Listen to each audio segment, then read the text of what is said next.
Good afternoon. Good afternoon, welcome back. Welcome back to the final session, already the final session of Future Now, AMA's Digital Marketing Day for 2018. My name is Tim Wood. I am the chair of the AMA. I'm the Deputy Chief Executive and Program Director for Rombear.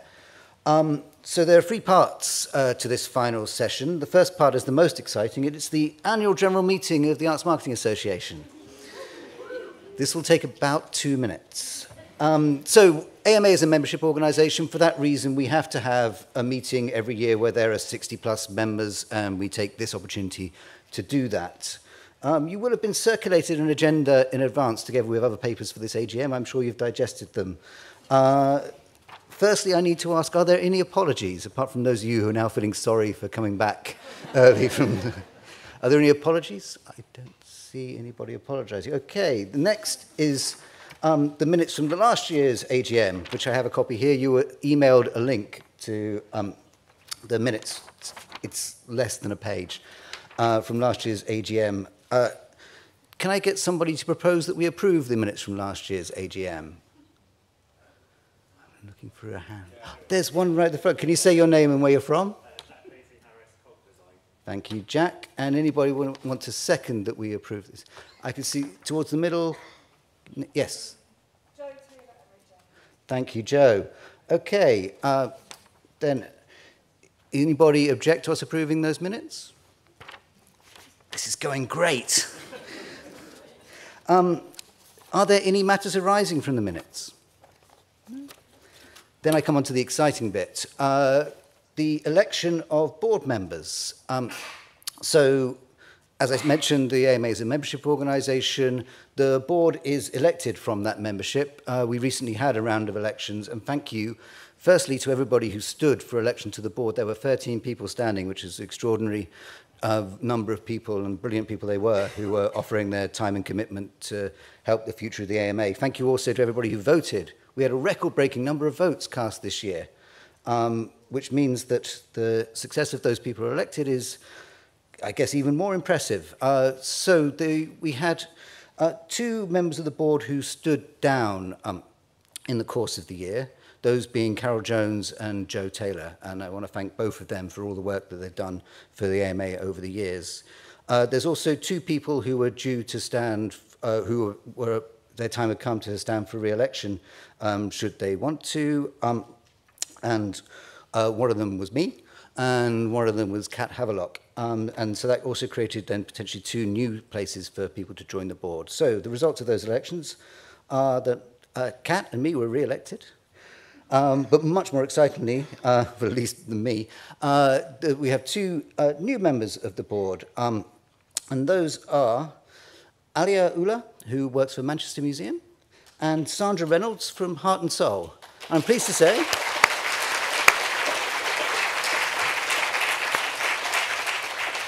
So they are both here today. Do you want to give us a wave or make yourself know? Oh, they're together, like already plotting. Thank you, Alia and Sandra. Look, it's really exciting that you're getting involved. Okay, the final matter for the AMA is the approval of the accounts to March 2018. That's this document that you'll all be familiar with. Again, we sent you a link to it. Can I get someone to propose that we approve these accounts? Right at the back, can you shout out your name, please? Rianne Hughes. Okay, thank you, Rianne. Anybody want to second that we approve these accounts? Here. Thanks, Claire. Okay, anybody, any objections to approval of those minutes? No. Any other business in this year's AGM? I don't see that anybody's got any other business to mention. That's great. That means we've now concluded this AGM. Look, thanks for putting up with that. I know it feels kind of processy, but it's also important to how we're constituted. Okay, so I'm now going to hand over to talk about the AMA, 25th birthday, and various other things, and introduce this afternoon's keynote speaker to the CEO of the AMA, and that's Kath Hume. Thanks, Tim. Hi. I am Kath Hume, and I am the CEO of the AMA. And this year, it's the AMA's 25th birthday. Woohoo! Yeah, very enthusiastic, thank you. So we're really proud of turning 25 and all the things that you have enabled us to achieve. And I'm just going to talk a little bit, and I won't take too long, but one of the things that I wanted to share with you was a comment that we had from one of our members recently. And we asked them to just talk about their experience with the AMA. And I didn't plan to use it today, but when I read it, I thought, wow, that is what we're trying to do for all of our members. So I'm going to read it out because I can't memorize this much information. The AMA has supported my personal and professional development through considered recommendations of training programs and opportunities for learning from peers and experts across the cultural and creative sector. They connected me with leading minds and expertise on audience development and leadership, and supported my growth in confidence to work towards achieving my ambitions. Every member of the AMA team who I have worked and interacted with has been so genuine in their support for the work I do. They platformed my voice and my thoughts, challenged and stretched me to push through my barriers and reflect on my future trajectory. For me, the AMA are enablers, connectors, and uplifters of people and ideas to advance our practice for the better. So that is what we hope to achieve for all of our members. And 25 years ago, in 1993, an intrepid group of arts marketers got together and realised that together they could be bigger than the sum of their parts. They wanted recognition and respect for the work that they were doing and the impact that they were having on their organisations and the sector. They wanted a place to share challenges and successes and to build a network for themselves. So they created the AMA, and they created the AMA to professionalise arts marketing. And together with our members, the AMA has achieved that. So now we're looking to work with you to create a flourishing society where culture is part of everybody's life. A lot has changed in 25 years. In 1993, Arts Council England's annual report celebrated that 10 years ago, the tabloids had little arts coverage. Now the middle range offers a lot. That may have been a great achievement then, but in 1993, the Sun newspaper didn't even have a website. So times change, and the AMA has changed as well. We continue to be innovative with our programs. We were the first, we think we were the first, but you can differ with my opinion on that, to bring online learning into the cultural sector. And our membership has grown, not just in members, but in the type of organisations, the job roles that we see joining, and geography. So our membership now reaches right across the cultural sector and throughout organisations. And that speaks to our belief that to achieve your audience objectives, you need to be audience-focused right throughout an organisation. What unites us together as a membership and as the AMA is our belief in the power and value of the arts and the benefit of living a rich cultural life. What we do, and what you do more importantly, makes a difference. And we're all here today because we want to see the impact that we have. We want to build strong organisations, a really strong sector, and we want to see more and more diverse audiences engaging with us. And we are always striving to find ways to support you to achieve those things. And this year, well, actually next year, because we're nearly there now, we have a new event, the Inclusivity and Audiences Symposium. It's taking place in Birmingham on the 11th of February, and there is then a half-day event attached to it on the 12th. And I am beyond excited about this event because the speakers that we have coming, and I'm just going to tell you about 3 of them, are absolutely incredible. So we have Raymond Bobgan from Cleveland Public Theatre, Raksha Dave, who's a field archaeologist, a public archaeologist and a broadcaster. I mean, just that sounds pretty cool. And Karina Johnston, the leader of Hoxton Hall. So this event is about exploring the complexities, the opportunities, the challenges around inclusivity. So if you're a leader who's trying to navigate that, or if you're someone who day to day is trying to reach those new audiences, then clear your diary because this event is going to be bloody brilliant. Okay, there's lots of change afoot at the AMA, and we're going to share that with you over the course of the next year, over our 25th birthday year. And we'll share some of that with you at the AMA Annual Conference, which is taking place in Newcastle Gateshead in July next year. And I can now reveal that this is the title of next year's conference, Rewire Culture, Audiences and You. And at the conference, we're going to be thinking about connection. So what are the connections that you need to make within your organization to break down those silos and become audience focused? What are the connections you want to have with your audiences to build whatever relationship it is that you want to have with them? And what are the connections that you want to have right across the sector to build partnerships so that we all become stronger because together we're bigger than the sum of our parts? The AMA conference is the only cross-sector conference that is always audience-focused. So if your role is about engaging audiences, then I hope that you put this conference on your Christmas wish list. But what about your birthday? I hear you cry. Well, fear not, because we're going to celebrate it in the way that we know best, which is developing lots of inspirational and knowledge-rich content for all of our members. Over the year, we'll produce 25 pieces of content. That might be podcasts or videos or articles or thought pieces, lots of different things. 5 of them are already on our website. So please keep an eye out for those as we share them over the year.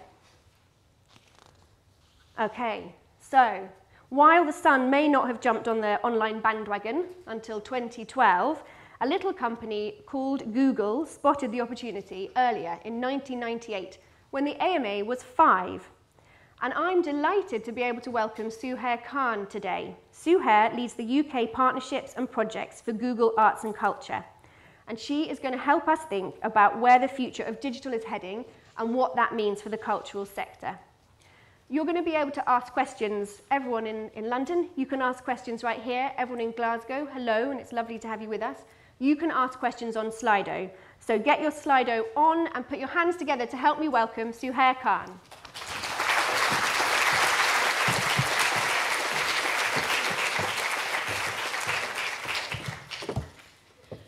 Hi everyone, thank you for having me here, and also hello to everyone in Glasgow who I can't see.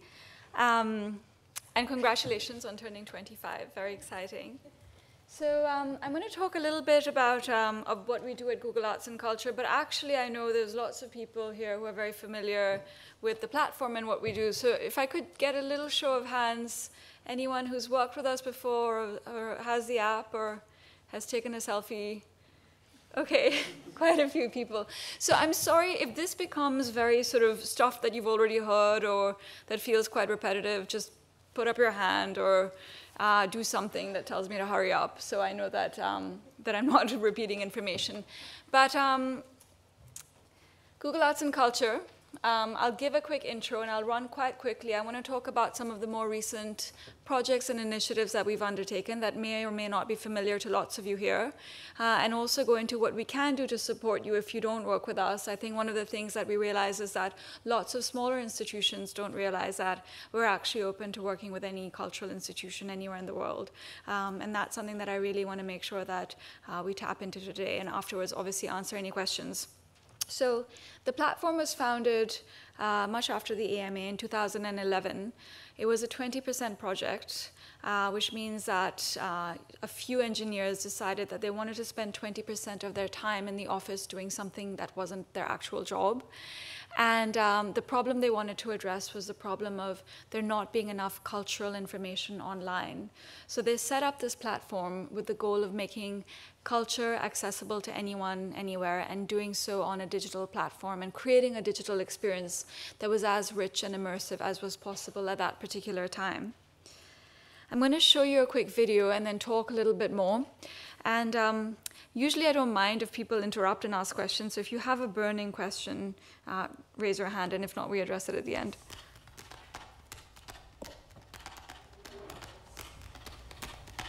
Inspiration is spread around the globe, across space and time, in the places we love and with the people of our past. Art has changed the way we see the world and the way we see each other. We started with simple tools for food and fire, and then carved statues of myths and heroes.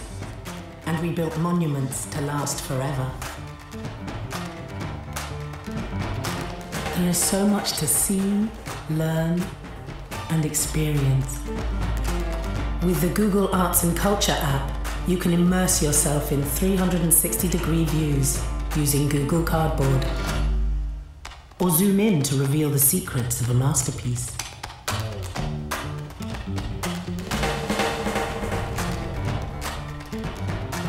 Discover inspirational moments, iconic people, and artistic wonders. Search by time or even color. Save your favorites and share them with the world. Explore more with Google Arts and Culture. Download the app and get inspired every day. Where will you start? I should also say that this presentation is connected live to the internet. So if anything breaks, it's my fault because I asked for it, just saying. So this is some of the numbers. I know lots of you are interested in numbers and looking at statistics. This is a very brief overview of what the platform looks like today. We started off with 17 art museums only. The Met, the National Gallery, the MoMA, the Prado all came on board to share their art collections. And we've since expanded to about 2,000 cultural institutions around the world.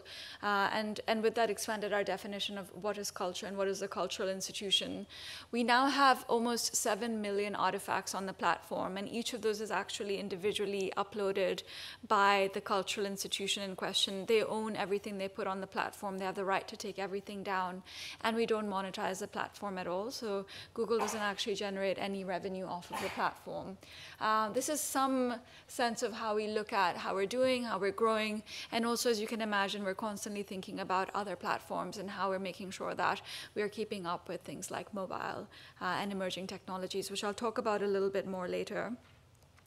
This is a bit, oh, you can see this, it's a bit blank on the screen. So we work around the world. We work with partners in about 80 countries, and we're constantly open to expanding. We just launched on the 14th of November a collaboration with the Charities of the Prince of Wales. It was his 70th birthday. I'm sure you guys saw on the news. But one of the charities that he's a patron of is called Turquoise Mountain Trust, and they're based in Afghanistan. And we started working with them about a year and a half ago, and we ended up getting street view cameras into Kabul, into the old city, to capture the old markets and to bring online the heritage of a place that, frankly, I don't think, most of us will never have the chance to go there. So really the goal is to be as expansive and as international as possible, and which is why I said earlier, the smallest institution in the most sort of rural or difficult to reach place doesn't mean that they shouldn't come to us.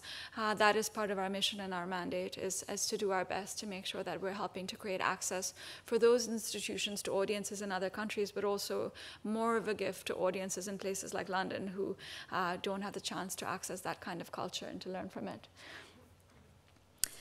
We've also started to integrate a lot more into Google search. So I'll show you what this means. I've actually embedded a link here. So if I click here, that is me searching for Starry Night on top in the search bar. And what you see is you actually get in the knowledge panel, the MoMA, on Google Arts and Culture. The MoMA actually owns this artwork. And if you click through to this, it works, yeah. So it goes straight through to the Google Arts and Culture platform. So this artwork is actually the highest resolution, this is the highest resolution image of this artwork that's available anywhere, and also anywhere online. And so obviously you can see it's very beautiful. You can see the brushstrokes and the canvas. But also it gives the cultural institution the right to own the content to this artwork. So they actually have this entire description here with all of the metadata of the MoMA. You can go in and you can look at street view of actually where the painting is hung in the museum. So we're shifting a little bit that connection between Google search back to the museum and allowing a lot more of that connection to saying, actually, we're the experts. This artwork sits within our collection. It shouldn't be some blurry, random, watermarked photo that someone took in the 90s. It should be the image that we want to have online. This shows a little bit of how we've expanded. This shows some of how our product has expanded. We now have an app, but also how we've defined culture has expanded. We have done projects looking at the performing arts, fashion, natural history. We did a big project on the suffragettes earlier this year, working with about 25 institutions across the UK, celebrating the history and the legacy of the suffragettes.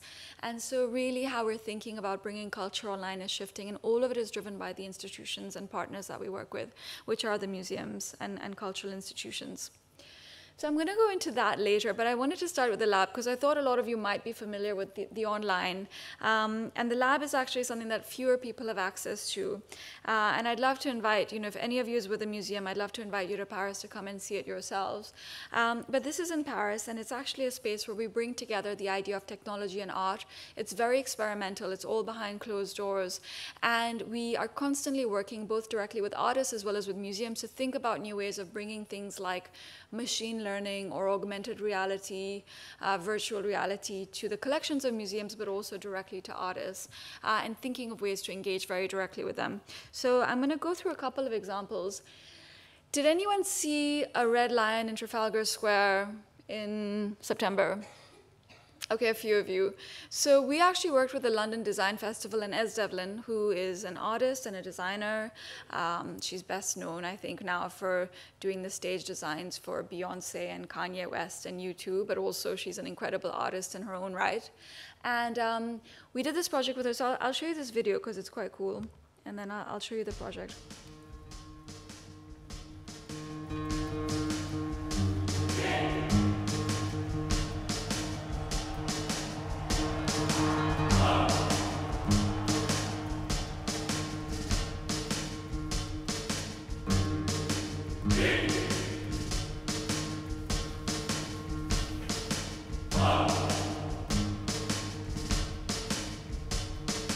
Monster. Reason. Nelson. Gratitude. Orange. Reconciliation.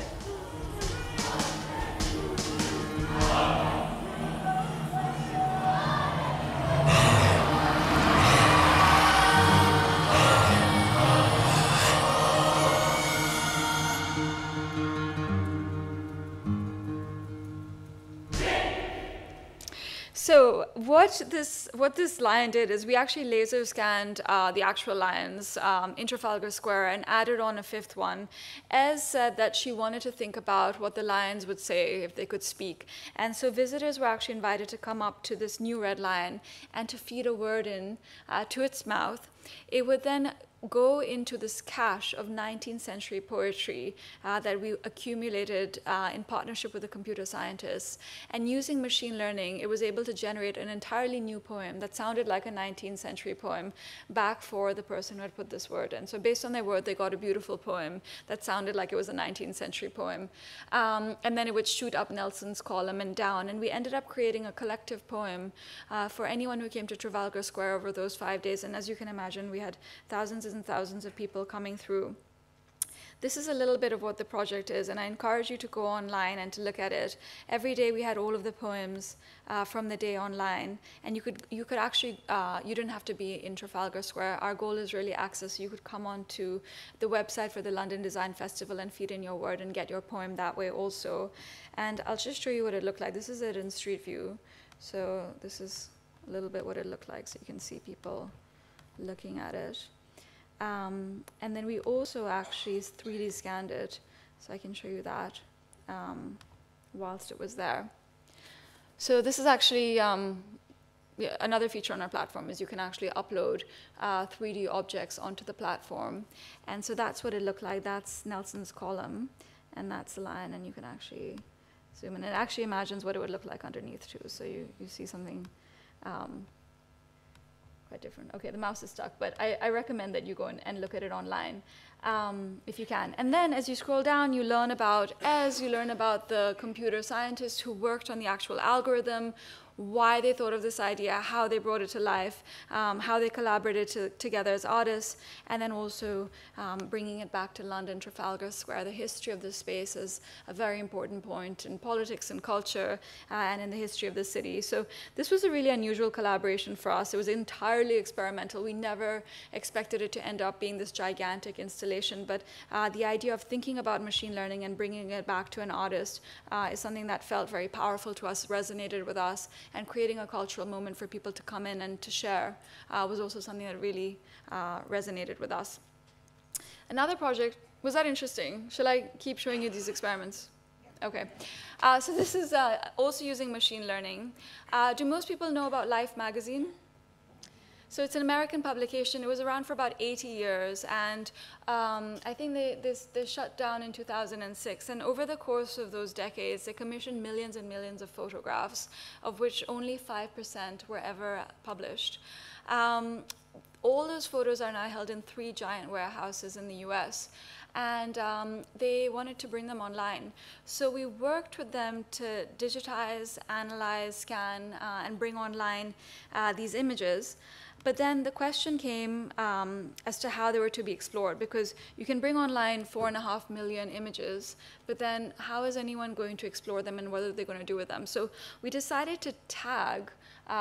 We created thousands and thousands of tags for all of the images. And then I'm going to see if this is, oh, it's open here. Okay.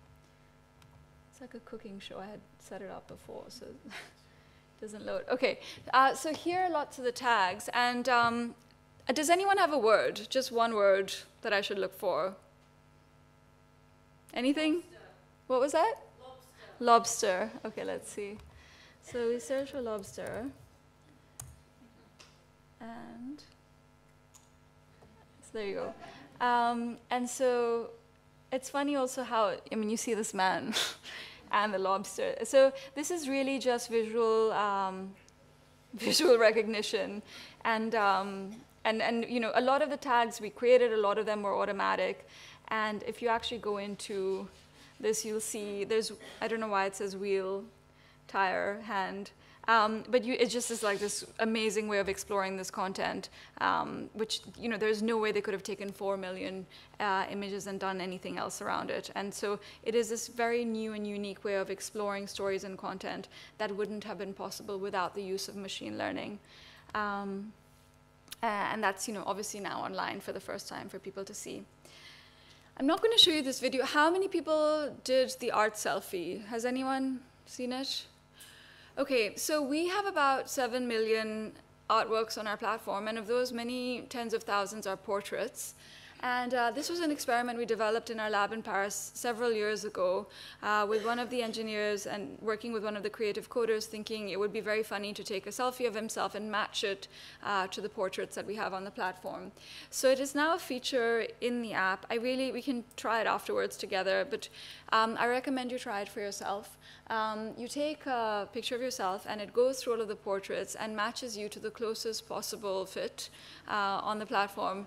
Sometimes people get really angry, but it's quite addictive, and it went really viral last year. And we had some really nice stories. There's this lady in Boston ended up matching with a portrait of her real great-grandmother at the Museum of Fine Arts in Boston. So there were a lot of really lovely stories, and then also lots of people who didn't love it. But this was something that, you know, for us, we want to create access to art. There's a lot of portraits that are hidden away in museums' collections that were tweeted by celebrities and that got a whole new lease of life that people were able to access and interact with and to explore in ways that wouldn't have been possible. So for us, there's a serious and there's the sides of it which you need the deep dive into, but also there's new and playful ways of allowing people access to culture, and that's something I think we all think about, is how to keep people connected with culture in a way that feels that it's still being informative and interesting.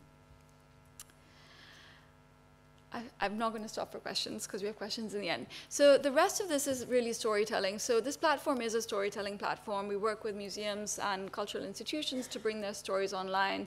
We look at many different buckets of information. One of the more recent platforms that we've launched is preservation of heritage. We have an archaeologist on our team, and he's looking at the idea of looking at heritage at risk. So at risk from climate change, from destruction due to tourism, and obviously war and conflict. And those are some of the stories that we're looking at. This is some of the ways that we approach the stories. It is Google after all. It's quite young. It's meant to be interactive. It's meant to be fun. We often push museums to add a lighter touch to how they describe things. We work closely with curators. Sometimes we flip the narrative and we'll go behind the scenes with the curators. So we had this with English Heritage. We work with them, and they had these brilliant curators and archaeologists and gardeners, and they wrote these amazing stories for us, but then we would meet them and they would seem very serious when they wrote, and actually they were very fun, interesting, spontaneous people. So we ended up filming a bunch of them and bringing them online as parts of the story of the institution. So a lot of that happens. Do I have time to? Okay, great. So this is, I'm going to just show you very quickly because it's amazing. This is a project we did with SciArc, and this was looking at heritage at risk from conflict. And for this, we covered 18 countries and about 28 sites around the world. And you see in the beginning, this is actually Bagan in Myanmar, and this was captured using laser scanning and photogrammetry. So there's 3D renderings of it now online in 2016. And right after that, a massive earthquake hit. And so a lot of these structures actually just don't exist anymore. And so you can actually go online, you can go through them. And it was actually called Open Heritage because we took all of that data and put it online for anyone to download so people can create their own experiences in augmented reality using that data. So I'll show you this quickly.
So that's, if you're interested in it, you should, it's g.co/openheritage. And this is another very different example of a project we did last year. It's on fashion, very global. We worked with almost 200 institutions all around the world. And we created like 5 virtual reality films. In England, we work with the British Fashion Council and the V&A Museum that shared their whole fashion collection. It's a very different energy, a very different vibe. And this was actually bringing many institutions in the world together under one particular theme and exploring the idea of bringing together collections that wouldn't be together physically at all and seeing what that means when they're online and in one space and allowing for a different kind of exploration of culture. So what do? We do a lot of digitization. We come in and we create, we can scan an entire collection.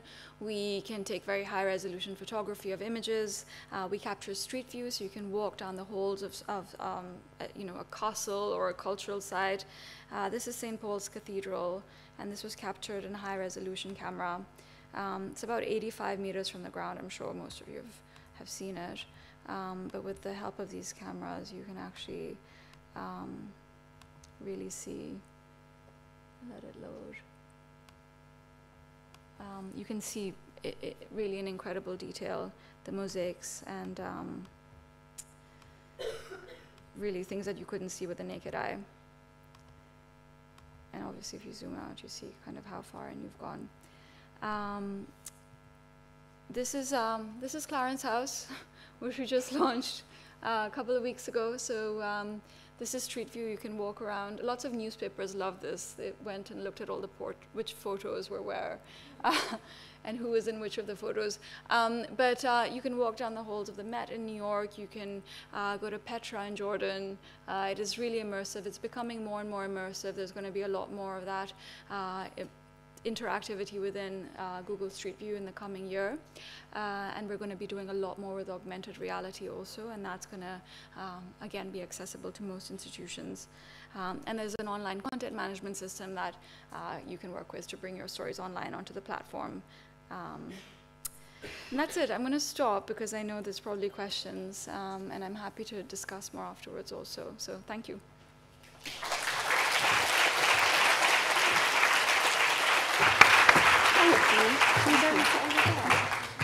Okay, so we have time for questions, which is wonderful. Thank you. Thank you. So we will have some questions on Slido. They're coming up there. And we've got some people with Q&A mics. We've got Amy and B. So let's start. Does anyone, someone, right, straight away at the back up there, B. Back, towards the back.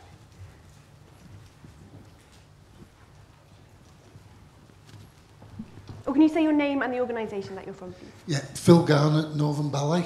Have you worked with any performing arts companies as opposed to museums and things? We have. We just actually this summer we launched the Royal Philharmonic Orchestra online. We did a VR film with them. We actually lent out VR cameras to performing arts companies to use as they wanted to create their own content to bring that online. And also this summer we worked with Deutsche Grammophon, and with them we did a very unusual project where we worked to digitally remaster their archives and to bring those online. And that was an unusual project because we worked on the technicals of the music side as opposed to just bringing it online. And increasingly a lot of our work involves that, is going back into the archives or the actual technical work of an institution and thinking about how we can help from a tech perspective. So you won't always see all of it on the platform. Having said that, I think we're at a stage now with the idea of music, especially with augmented reality, where we could be doing a lot more. And because most of our content has been very visual, we probably haven't done enough with the idea of sound. Do you have any other questions? Cool. Okay, there's one, let's go to Slido. So the top one is, can any institution contribute to Google Arts and Culture? Yes, if you're a not-for-profit. Not-for-profits with some kind of cultural focus, yes, for sure. Okay, and who's, hands up, so we can get a couple queued up. Oh, you've got one ahead of me. I'm ready. Hi, I'm Jen Marshiner. I'm from the Coventry City of Culture Trust. Just thinking about your tagline about technologies that make the world's culture accessible to anyone, anywhere. Is there any outreach work that you're looking at where you are reaching people that can't access digital, which sounds daft because you're Google and you're online, but you know what I mean? I understand. So the app was a big push in that direction and thinking about people who just had phones, especially as the smartphone revolution started taking place in emerging markets. One product we take to people around the US, the UK, and India, and a few other bigger markets is called Google Expeditions, and it's for children.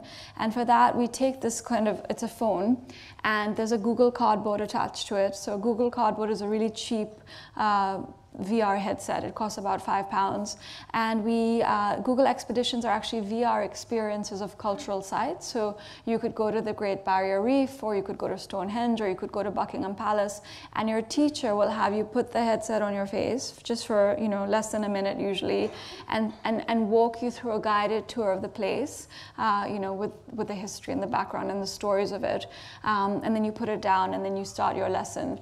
And that we actually download those expeditions onto the phones and physically take them to people in different places.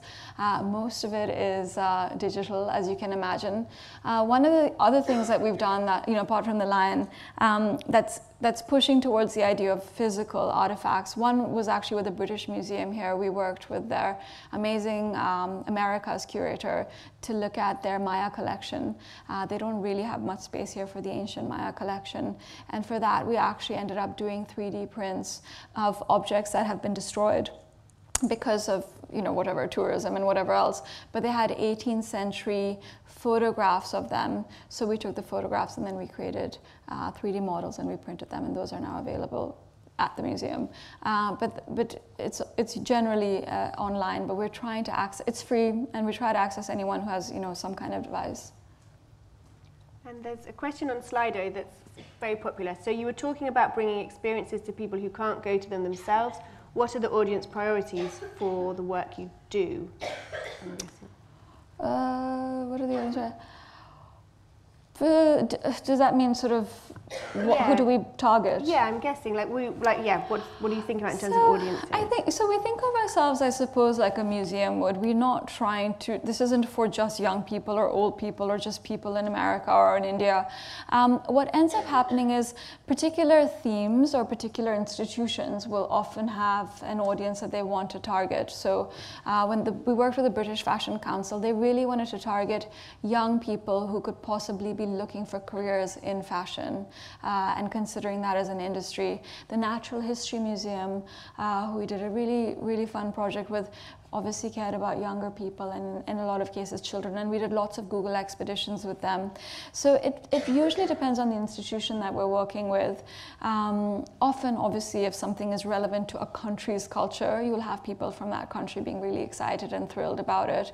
But we don't necessarily, in general, hope to attract or to share with just a particular audience.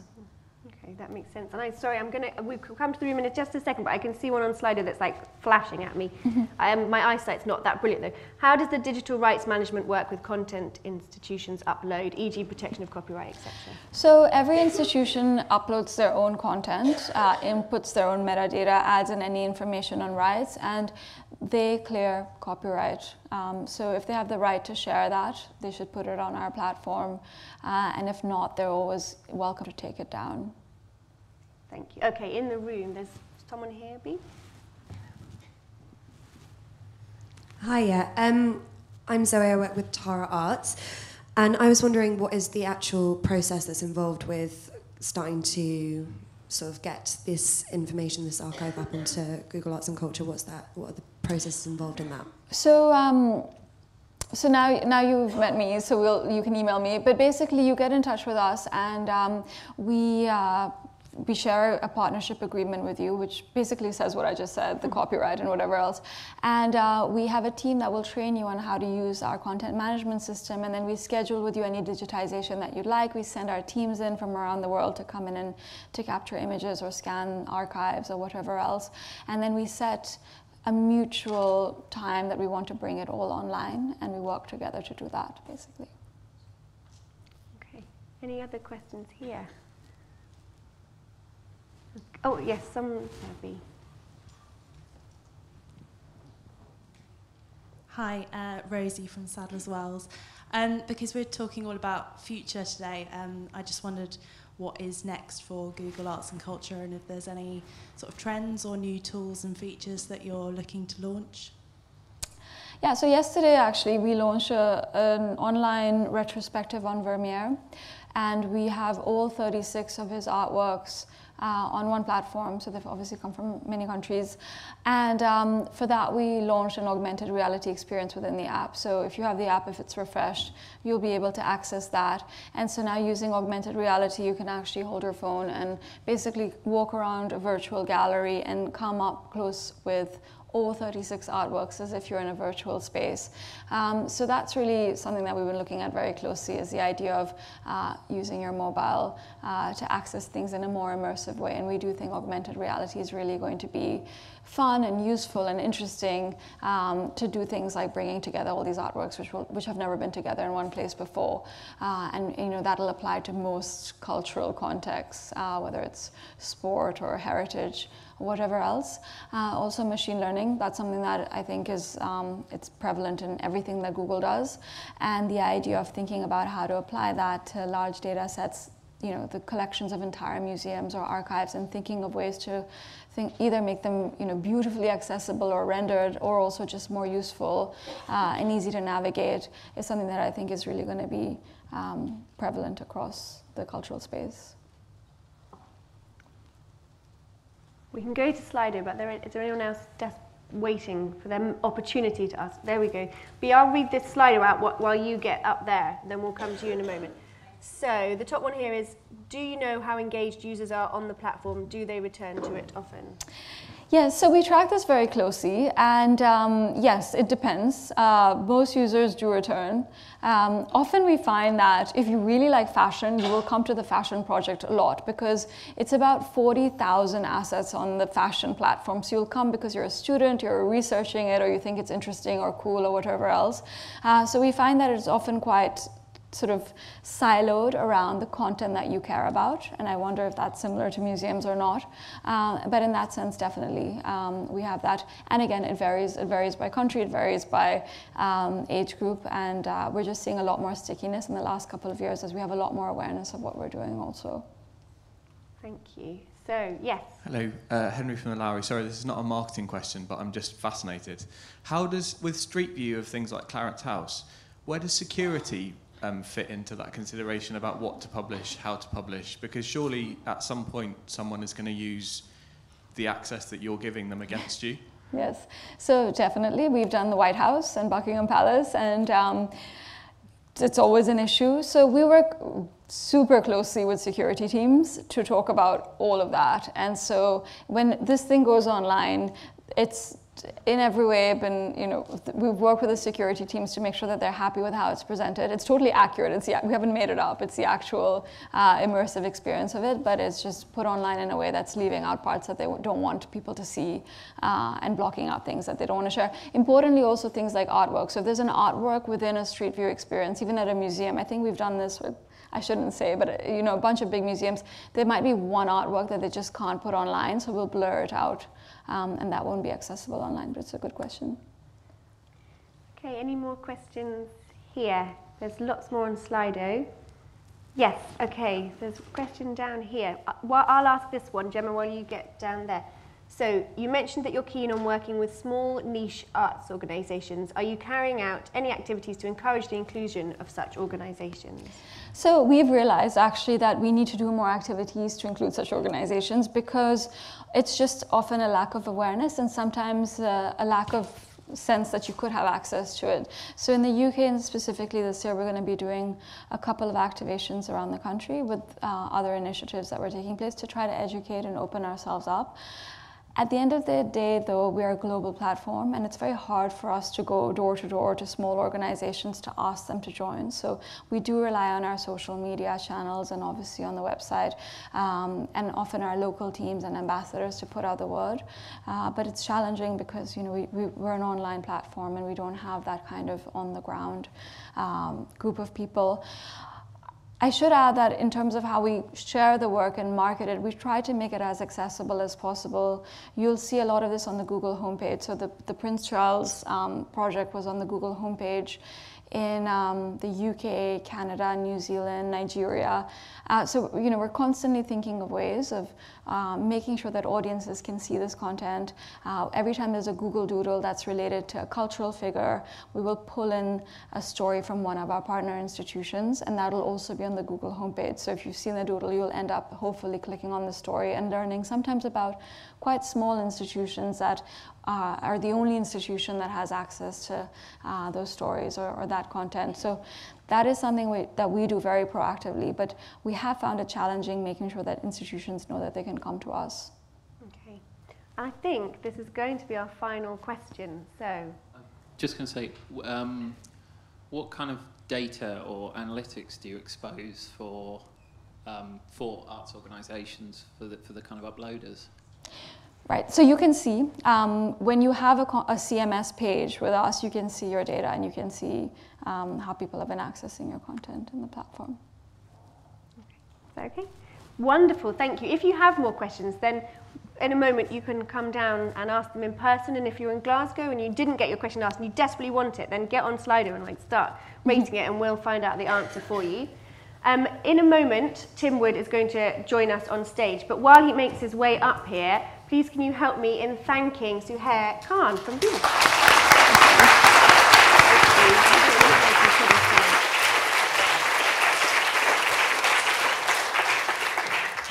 Thank you for that. My job is just to say the remaining thank yous that we have, and the first and foremost of those is to our digital sponsor for today, which is TicketSolve.